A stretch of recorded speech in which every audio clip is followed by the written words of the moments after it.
Hey, how's it going? Today I'm talking about shoes and fueling for your Disney marathon training if you have knee problems. This is Running to the Castle, a podcast for injury-prone Run Disney runners on a journey to running magical miles. Join me, Dr. Allie, as I share the secrets I've gathered as a runner, doctor of physical therapy, and coach. You'll learn the exact ways I get my clients to the castle strong without feeling broken or held together with KT tape as they cross the finish line. So if you have been following along the past couple of episodes, I've been talking all about marathon training, specific to marathon training.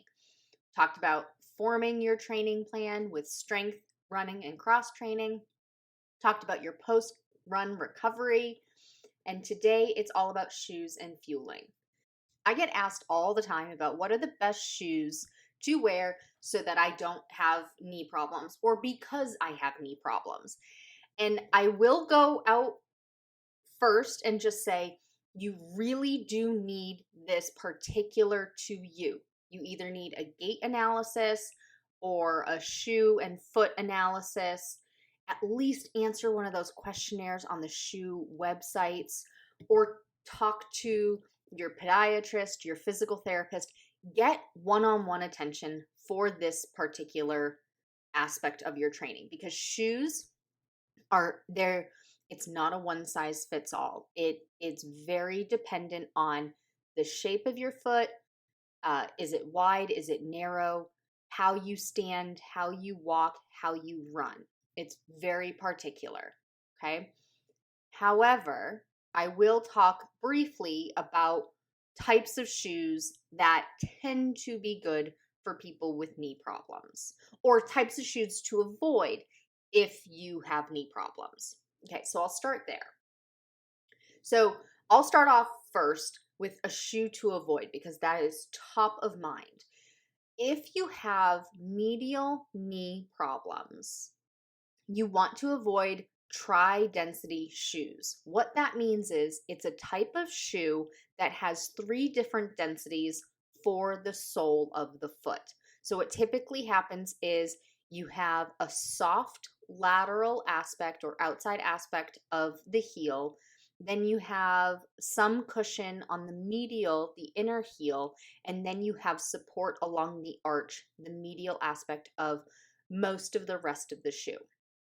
The reason you don't want this shoe if you have medial knee problems is when you land, you are going to have a super soft outside of that heel where you are going to rapidly drop in that heel. You're really going to compress on the outside of the heel, and then suddenly you are going to fold in on that medial side. And what that ends up doing is that puts too much stress on the medial aspect of your knee. So you don't want something like that. Dual density is fine, meaning there are 2 different densities. That usually means a cushiony heel and support along the arch. That's usually fine. Again, get some one-on-one attention to this. But historically speaking, professionally speaking, what tends to, for the majority of runners with medial knee problems, what tends to happen is that tri-density is no good. For your shoes, if you have knee problems, you really need to look at what is happening to your foot as you're running. If you overpronate, that means that you are pronating more than the normal amount. Pronation is a normal part of running. If you slow down any professional runner, like if you slow down a video, don't make them go slower, but on a video, you slow that video way down, you're going to see every single one of them pronate. It is a 100% normal aspect of running. You need pronation in order for the foot to move right. Somebody who has a locked foot, who has had surgery on their ankle joint, their subtalar ankle joint, is not going to pronate, and they are not going to be a comfortable runner because they don't have the movement that they need. So some pronation is completely normal. If you are an overpronator, you may consider needing a stability shoe. And I say you may consider it because it might not fix your problem. You may also need, or in lieu of a stability shoe, you may need to relearn how to control how much pronation you do. If you can control, if your muscles are strong enough to decrease the rapid pronation or the amount of pronation you have, you may not need a stability shoe. And you have to try it out. And typically, you're going to want a cushier shoe in training if you're going to use two different shoes for training versus race day. So the professionals, they'll use a cushiony trainer to pack on the miles. And then race day, they're going to use, you hear things like carbon plated shoes. They are very lightweight shoes. And that's because they need, every second counts for them. They need to make up for those extra seconds. So I have heard that over the course of a mile, that a carbon plated shoe versus a cushiony shoe, that your lighter shoe could save you 5 seconds or so. Maybe it's more. I don't follow professional runners. I don't look at helping people get those last couple of seconds, but during research I've done about shoes, these kinds of things come up. So please don't quote me on that. If you know the actual amount, I'm very interested. I just don't have that information off the top of my head. I'm pretty sure it's 5 seconds. But anyway, somebody who's doing a RunDisney race for fun or just recreationally, we don't need those 5 seconds per mile because we aren't looking to break world records and try and get under a 2-hour marathon like many of these professional athletes are trying to do. So the 5 seconds per mile probably doesn't matter much to us. So you may be training in the same shoes that you are racing in, and that's perfectly fine. I do that because I'm out here to have a good time and take up as many minutes on the course as I can and get full enjoyment out of my whole race day registration. So I use the same shoes that I train in as I race in. But you may consider, if you are wearing different shoes, you may consider wearing a more cushiony shoe for your long runs to help absorb that pressure. Things to look for in shoes are the amount of cushion it has. Does it have medial stability? Does it have a heel drop, or is it just a flat sole? These are common things to look at. But the biggest thing is, does this shoe work for you? Does this shoe work for what you need it to do? Do you need the extra support, or do you need a little bit more of a flexible shoe because you prefer a more flexible shoe? Wear it at the time that you would typically be running. So if you are a morning runner, you should go and try on your shoes in the morning. You should go get fitted, you should have your gait analysis, all of that around the time that you normally run. So, obviously shoe stores may not be open at 4 in the morning when you typically run, but go when it opens at 9 as opposed to going when it closes at 9 at night. Okay? Because your foot is going to swell by the end of the day. All of our feet do, at least a little bit, especially in the summer. And so the size of the foot is going to be different in the morning versus the night. You're going to be a little bit more swollen or not. Make sure that you're wearing the same socks that you're going to be running in, because if you are wearing a super thin sock or no sock because you showed up to the running store in sandals, it's going to fit much differently. And take advantage of practicing running in the shoe at the store and at home. The majority of shoe stores and shoe companies have a great return policy. Brooks stands behind their shoes. as an example. They have a 90-day return policy. If you don't like it, just return it. You can have worn it. Other companies that maybe certain shoe brands don't have as good of a return policy, but maybe you can buy that shoe from somewhere that does have a good return policy, like Nordstrom, for example. They stand behind all of the products that they sell. You can return at any time. They have never once given me a problem. I, a couple of months ago, returned a pair of UGG boots. Not like the shearling boots, but actually quite nice boots of Royals, and the sole of it came off. And he had had them for 3 years, but he specifically only wore them for special events. So there is no way that he wore these enough to wear out the soles of those shoes. So they should not have been peeling off of the shoe. I brought them back. They asked what was wrong with them. I told them exactly what was wrong with them. They said, "Oh, I'm so sorry that happened. Here's your refund." That was it. That was the exchange. So there are many companies that do stand by the things that they sell. So even if the shoe store you normally go to doesn't have a great return policy and you are wondering about the shoes, buy them from somewhere else to test them out. But the biggest thing with shoes is you really do need some one-on-one attention for the shoes. Okay, let's get into fueling for your Disney marathon training. So a couple of main points for fueling for your Disney marathon. You need to fuel for your Disney marathon. I am not somebody who abides by you need to fast in order to train your body to not use as many carbs or energy or something. I don't really understand the rhetoric behind fasting while you're running. Maybe somebody can enlighten me. By all means, DM me, runDisney DBT. I'm interested in hearing the other side of it.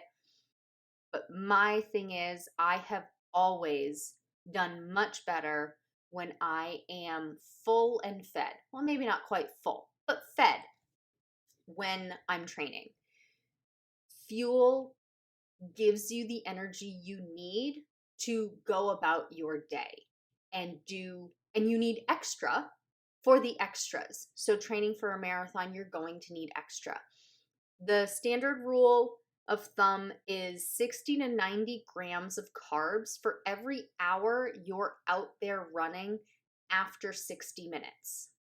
So for me personally, I take in about 60 carbs for any run, every hour, for any run that's longer than 45 minutes. I need to start taking in carbs on my runs at 45 minutes when I'm training. Otherwise, I will plummet. I will have a sugar crash. I won't feel good. I will vomit and I will feel nauseous, lightheaded, and very wobbly. And when it's race day, I actually start right from the race get-go. So I have my normal breakfast. Now, I don't run marathons, but I do this for the half marathons. I have my normal breakfast, and then when I get to the race corral, before we start running, like right before my wave is going to go, I eat some carbs. I either eat a banana that I brought with me or I eat my gummy bears. My preferred way of fueling is liquid IV and gummy bears. I can buy these gummy bear packets from Costco, and they're small. Liquid IV is 10 grams of carbs per packet, and my gummy bears are 11 grams per packet. So I know that the combination of those, 21 grams per packet, I need to eat about 3 of those per hour when I'm training and on race day. I also like bringing bananas, or I make my route when I'm training to pass by a grocery store. I could pass by a grocery store. That's not what I meant to say, but a gas station, and I can buy a banana there, or I can buy a soda or a juice or something. Flat soda is a very common type of carb that endurance runners use. I learned that from Royal years ago when he was training for triathlons. They always had flat Coke out on the course for him. I thought it was really weird. but then I thought about it and oh, that does make sense. So there are many different ways to fuel. So you want carbs when you are training, when you are racing, when you're on the course, when you're out running there, you need carbs. Hold off on the fats, hold off on the protein. You want carbs and you want them to be quick carbs. So think something sugary, something sweet, something that if you felt lightheaded, if you ate or drank it, it would make you feel better and not lightheaded. Those kinds of things have your quick sugars, your quick carbs. You need them fast acting. Now, you want to use these things in preparation for what your body's going to feel like 20 minutes from then. So if you're eating it, it's not going to work right away. So if you are taking something in, and I've seen it on Facebook groups where somebody's like, well, I don't think I'm fueling right because even after I eat the thing, it doesn't make me feel better right away. Well, it won't. You need to eat it before you need it.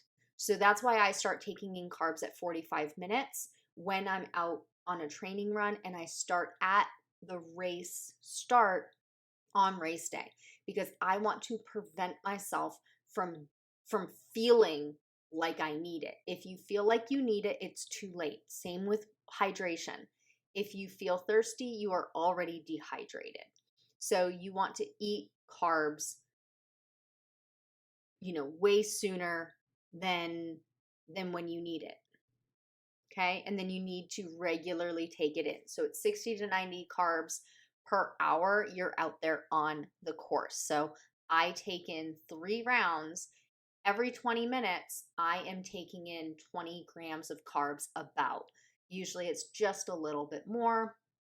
And then after I'm done with my training run, I'll take in a little bit more carbs and protein immediately. I will drink a 30-gram protein shake. I love Orgain brand protein shakes. They taste good to me. They don't taste gritty. I can buy them already pre-made and it's in my fridge and I just go and grab it as soon as I'm done running. And on race day, I will even bring that with me. You can freeze it if you're worried about it getting warm by the time you get to it. Go buy a different brand somewhere else there. I don't even know if Disney has other protein shakes, but there are many options. You can also eat it in the form of any kind of protein that you want. You can do a protein bar. You can go have a hamburger. Have protein within 30 minutes of finishing. You don't want to have fats and protein while you're out on a training run or on the course on race day. Those will really just sit in your stomach and make your stomach turn, give you some stomach knots and things like that, because your body is not in rest and digest mode. So it's doing minimal digestion. It's doing enough to get you those quick carbs into your bloodstream, but it's not breaking down the heavy duty proteins. So those are going to sit in your gut and not make you feel good. So avoid those until after you're done training, after your race. There are, of course, many other types of fueling that you can use. I personally don't like gels and chews and goos. I like candy and real food. So sometimes I'll take pretzels, but it's usually a banana or applesauce, gummy bears, and always liquid IV. That's my preferred type of hydration, liquid IV. But there are many types out there, and you just need to find the one that works for you. If you are struggling with an injury and healing, your body needs lots of protein, but again, don't have that during a training run, and don't have that on the race course. You need that afterward and at other times when you're not actively exercising, running, and things like that. But protein is what will give your body the building blocks to repair torn muscles, broken ligaments, broken bones, things like that. Your body needs the building blocks to repair those things and keep your body healthy. So if you struggle with aches, pains, and injuries, you need more protein. Okay, I hope all of that was helpful. Quick little summary wrap up. Shoes, they're very person specific, but if you have medial knee pain, avoid tri-density shoes. Fueling, you need 60 to 90 grams of carbs per hour after 60 minutes out on the road. And you can do that in forms of candy, real food like bananas, applesauce. You can use chews, goos, honey stingers. Find something that works for you and stick with it. As always, thanks so much for listening. That's all for now. Talk to you soon.